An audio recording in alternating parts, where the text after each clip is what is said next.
Hello my beautiful watchers, I'm the Dom and welcome back to my comparison of A Game of Thrones to A Song of Ice and Fire.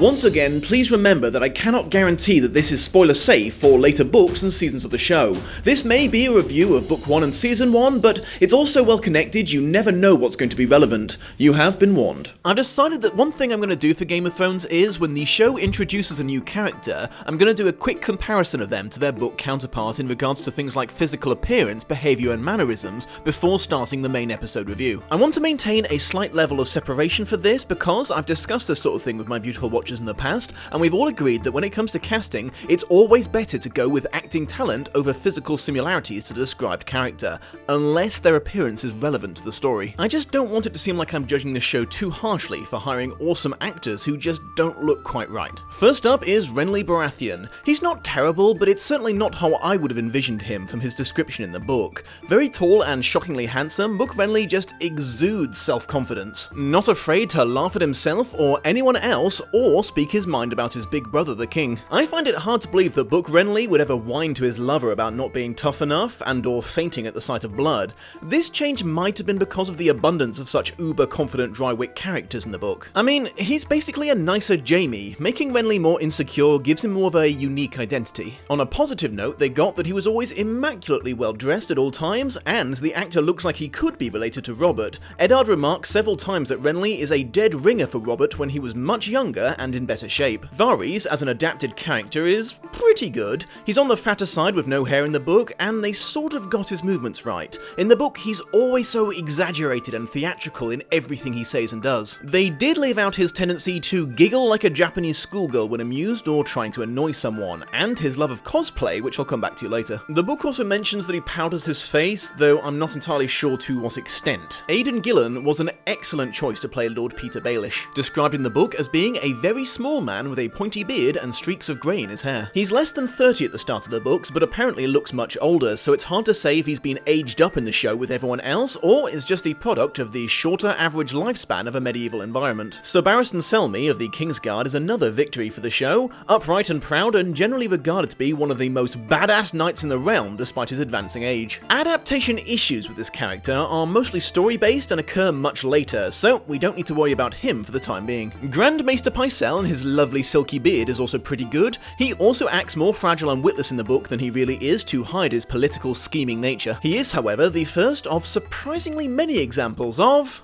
Game of Thrones hates baldness, because he's got no hair at all on his head in the book. Lord Commander Mormont is also pretty good, an older man with a bushy beard, but large and strong looking regardless. I do regret the absence of his parrot-like talking raven in the show, but I guess you can't have everything. Sir Alistair Thorne had black hair and eyes in the book. However, much like with Sir Barristan, the real issues with this character come later in his actions, not his appearance. That said, they did nail that he was a massive arsehole right from the beginning. Syrio Forel is great in his mannerisms, and he's one of the few characters in the show whose dialogue is almost always word for word. However, that fabulous curly hair lets the character down, as he's also bald in the book. Game of Thrones hates baldness. In addition, he's described as having a giant beak of a nose. This is definitely one of those times I mentioned when I'm glad that they went with someone who fit the character better than the appearance.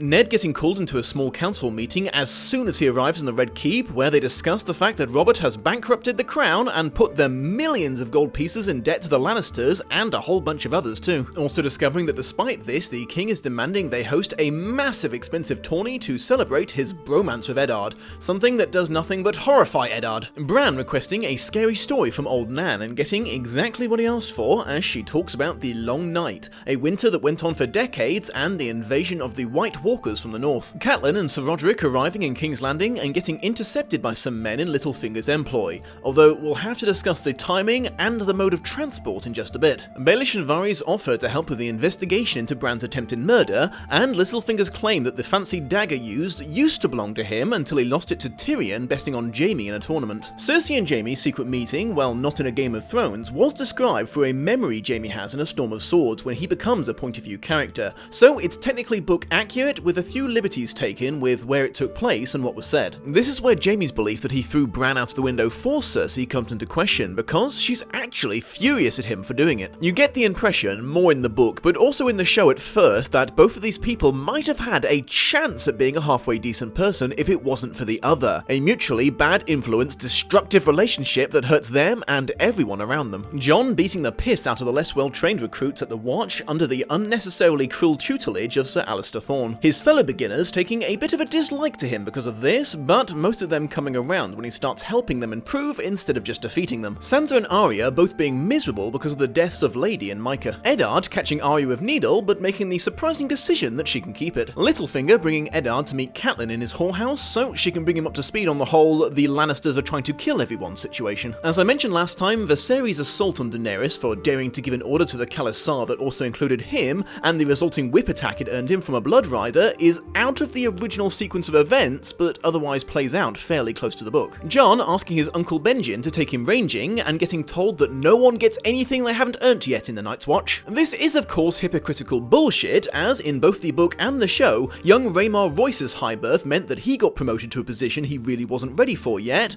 but seeing as Jon had no political connections, Benjen apparently felt he could live out his fantasy that the Watch was equal opportunity with his nephew. The revelation that Daenerys Stormborn was expecting. Lord Mormont appealing to Tyrion Lannister to try to explain to his noble relatives about what a dire state the Night's Watch was in the hopes that they would take it a little more seriously and send them proper recruits and not just criminals they were looking to get rid of. Eddard hiring the former First Sword of Braavos to pretend to be Arya's dancing master, but really teach her swordplay. Other minor but nice book loyalties include King Robert not attending small council meetings for anything that didn't interest him, Eddard shoving Littlefinger up against the wall when he thought he was mocking his wife, Catelyn giving Baelish the dreaded "you're like a brother to me," the return of the stick them with the pointy end line, the first rule of swordplay that Jon taught Arya when he gave her Needle, and Dany learning to talk like a queen. Oh wait, no, sorry, not a queen, a Khaleesi.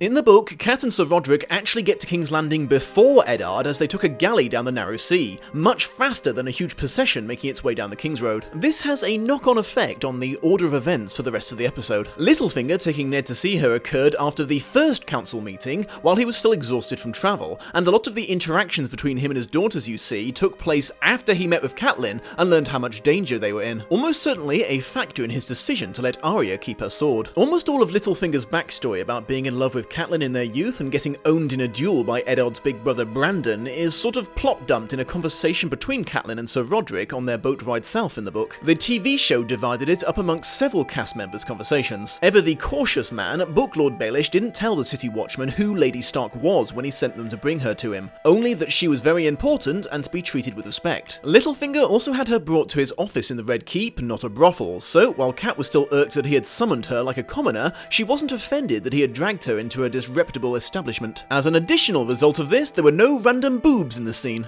Jaime and Eddard's exchange in the throne room is show only, but I don't begrudge it. Jaime being a dick to people is fucking hilarious, and they use it as an opportunity to establish more of the recent history of Westeros. In the show, Eddard makes a big deal out of Jaime stabbing Mad King Aerys in the back, even though in the books it's revealed that he cut his throat. When they get to the part where he describes it in the show, they compromise and say he did both. So Jorah was never a point of view character, so a scene where it's just him and a minor character will always be a show addition. I'm probably going to be making less and less of a big deal out of non-POV characters getting their own scenes as this goes on. Once the changes start getting more extreme, I'll have to start picking my battles. But for now, similar situation with the scene where Cersei teaches Joffrey how to be a lying asshole and basically doing all she can to sculpt him into the ultimate little shithead. In the book, Eddard's badge of handiness was a clasp for his cloak as opposed to a straight-up pin on the front of his shirt. This little beauty is another thing that was quite prolific in the show's advertisement and marketing, but doesn't play as big a part in the story as the show would have you believe. Everything that went on at the wall in this episode is a little hard to classify because they got all the essentials right but changed a lot of the details in order to streamline things a bit. Things like a long dinner conversation being condensed down to an informal chat, and Tyrion's temporary insanity that led him to go up the wall in the middle of the night and finding Jon there on watch becoming him just following through with his epic urination quest. The man who saved Jon from being shanked by his disgruntled peers wasn't originally Tyrion, it was Castle Black's resident blacksmith, a one-armed man named Donal Noy. This is another very common occurrence in Game of Thrones. The books have a lot, and I mean a lot, more characters than the show.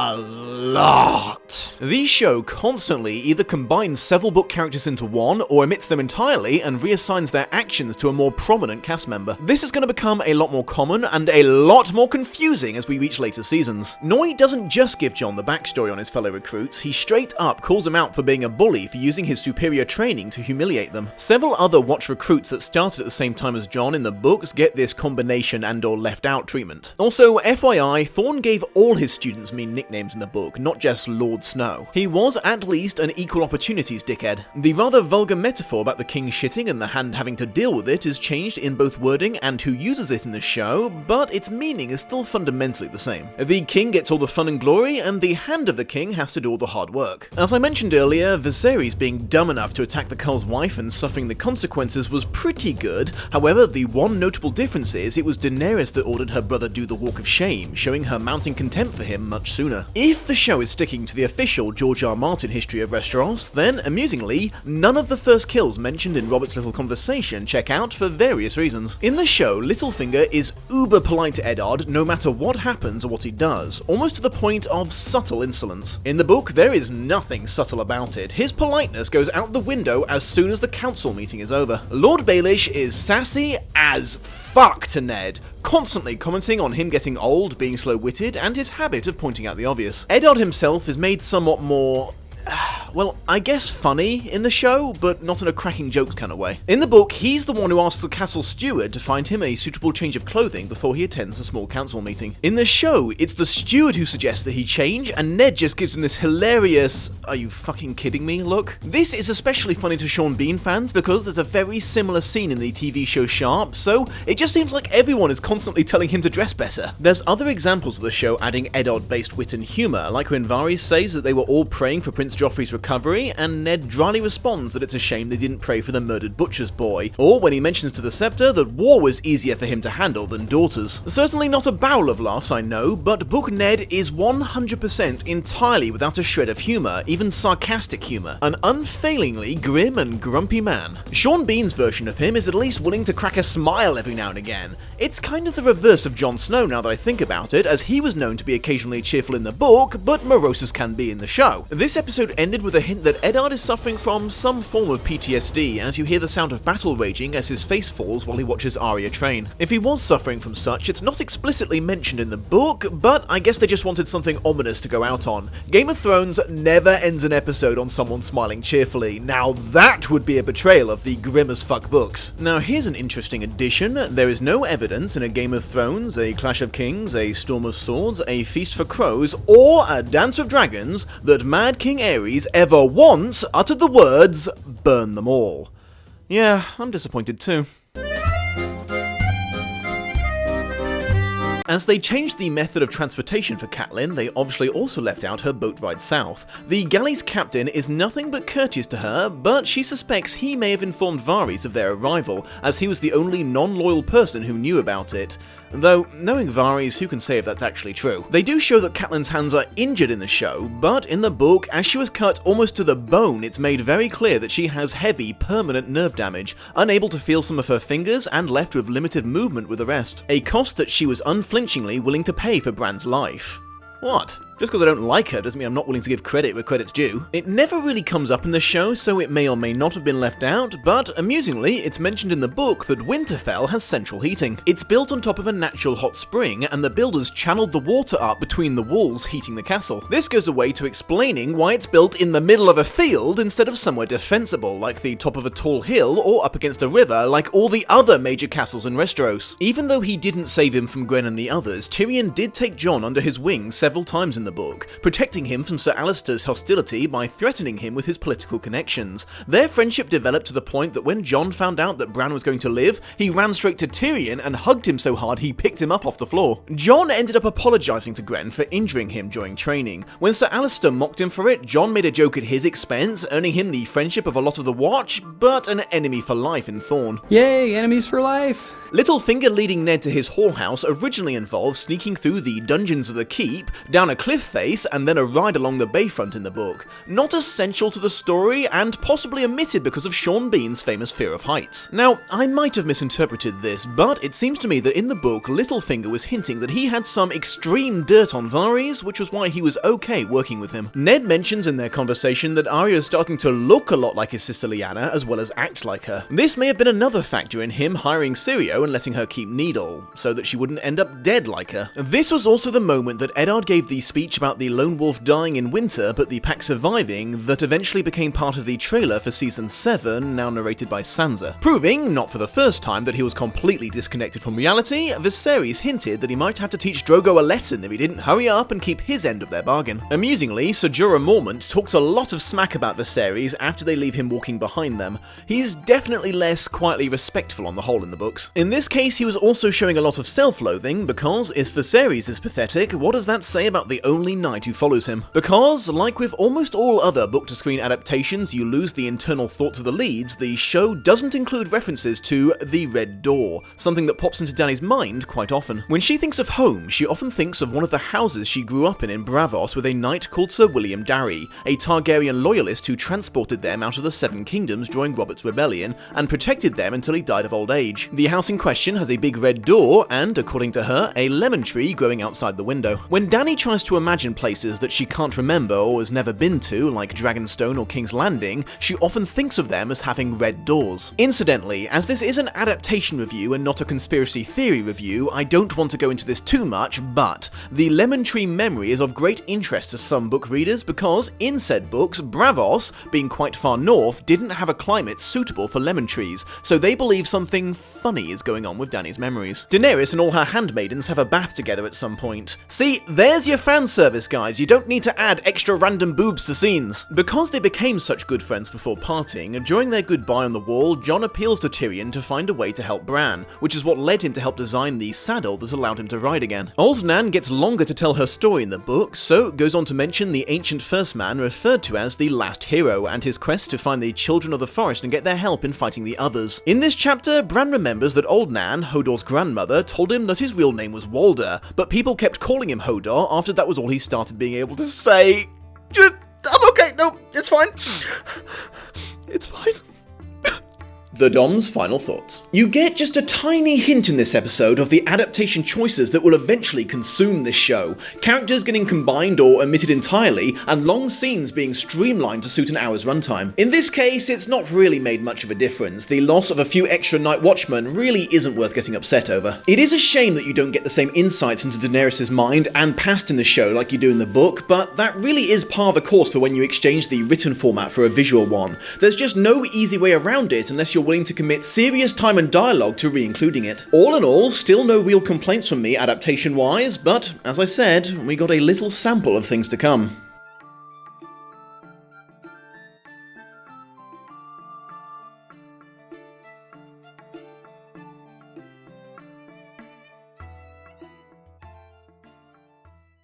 Hey beautiful watchers, I just wanted to give you a quick reminder that there's a variety of rewards you can earn by becoming a Patreon, including early access to all videos, getting to be a part of the survey about how many people saw the film and read the book, or playing Minecraft with me on my 24-hour server. Higher level contributors can also join the Dom's Skype chat room and best of all choose future episodes of Lost in Adaptation. However, if right now you are thinking, my goodness the Dom, I can't do that, I'm trying to fund a musical loosely based on the events of Jurassic World and the giant animatronics are proving much more expensive than expected. Fear not, if you would instead be willing to like, share, subscribe, or a combination of all three, that goes a long way towards helping my channel grow and reach new beautiful watchers. Have a most pleasant day and I will see you soon.